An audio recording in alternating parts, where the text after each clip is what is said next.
کیا تم جانتے ہو کہ اللہ تم سے کتنا محبت کرتا ہے؟ نہیں، صرف جانتے نہیں بلکہ محسوس کرتے ہو۔ آج کی دنیا میں ہر محبت شرطوں کے ساتھ آتی ہے۔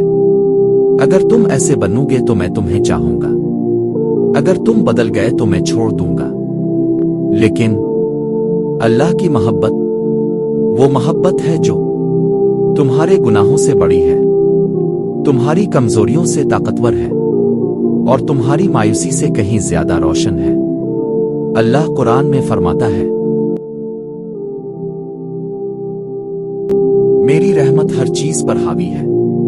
سوچو، ہر چیز میں تم بھی شامل ہو۔ تم وہ ہو جو رات کو تنہا روتے ہو، تم وہ ہو جو لوگوں کے سامنے مضبوط بنتے ہو لیکن اندر سے ٹوٹے ہوتے ہو، اور اللہ وہ تمہاری وہ آہ بھی سنتا ہے جو تم لفظوں میں بیان نہیں کر پاتے۔ ایک حدیث میں نبی فرماتے ہیں، اللہ اپنے بندے سے اس ماں سے بھی زیادہ محبت کرتا ہے جو اپنے بچے سے کرتی ہے۔ سوچو، ایک ماں جو اپنے بچے کو تکلیف میں نہیں دیکھ سکتی، اللہ کی محبت اس سے بھی بڑھ کر ہے۔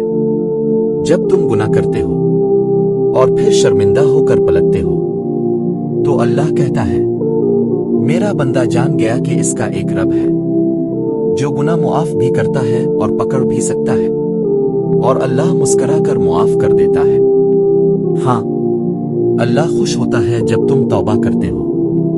تمہاری نماز کمزور ہو سکتی ہے، تمہارا ایمان ہل سکتا ہے، لیکن اگر دل میں اللہ کی طرف لوٹنے کی تڑپ ہے تو تم ہارے ہوئے نہیں ہو۔ یاد رکھو، اگر اللہ تم سے نفرت کرتا تو وہ تمہیں توبہ کا خیال بھی نہ دیتا، وہ تمہیں یہ ویڈیو سننے تک نہ لاتا۔ یہ جو دل میں ہلچل ہے، یہ جو آنکھیں بھاری ہو رہی ہے، یہ اللہ کی محبت کی دستک ہے۔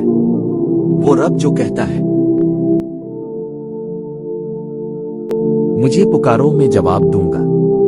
تو آج اپنے دل کو اللہ کے سامنے رکھ دو، بغیر بناوٹ، بغیر بہانے۔ کہہ دو، اللہ میں کمزور ہوں لیکن میں تیرا ہوں، اور یقین کرو اللہ تمہیں کبھی نہیں چھوڑے گا۔